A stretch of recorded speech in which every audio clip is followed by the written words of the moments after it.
Chez OVH Cloud, la résilience n'est plus une option. C'est désormais un standard. Avec nos régions 3 à Z, nous redéfinissons la façon dont nos infrastructures cloud garantissent disponibilité et continuité d'activité. Mais qu'est-ce qu'une région 3 à Z ? AZ signifie Availability Zone, c'est-à-dire une zone de disponibilité. Concrètement, il s'agit d'un groupe de data centers physiquement séparés les uns des autres avec leur propre alimentation électrique, réseau et système de refroidissement. 3 zones indépendantes, 3 centres de données, une même région, un modèle pensé pour garantir une disponibilité maximale, même face aux événements les plus critiques.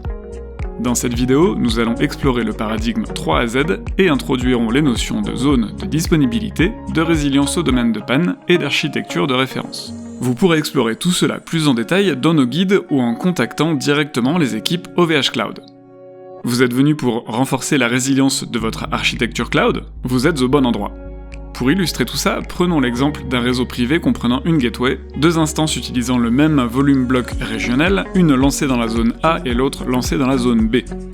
Un load balancer pour rediriger le trafic vers ces 2 instances et une IP flottante. Dans le cas où une zone tombe, côté OVH Cloud, cela implique que le volume bloc régional de la zone tombe aussi, tout comme l'instance. Le load balancer ainsi que la gateway deviennent passifs. Dans le même temps, le load balancer de la zone B détecte le problème en zone A et devient actif, tout comme la gateway en zone C. Le load balancer de la zone A est remplacé par un load balancer passif dans la zone C, afin que le load balancer reste en mode haute disponibilité malgré la panne de la zone A. La continuité de service est alors totalement assurée. Toutes ces opérations sont bien entendu automatiques et transparentes. Lorsque la zone A remonte, le volume bloc régional se synchronise avec les 2 autres réplicas des zones B et C. La gateway remonte mais reste passive, vu qu'une gateway active est déjà présente en zone C. Après synchronisation, le volume bloc régional redevient disponible. Il redevient possible d'attacher le disque à l'instance, et cette dernière revient en ligne.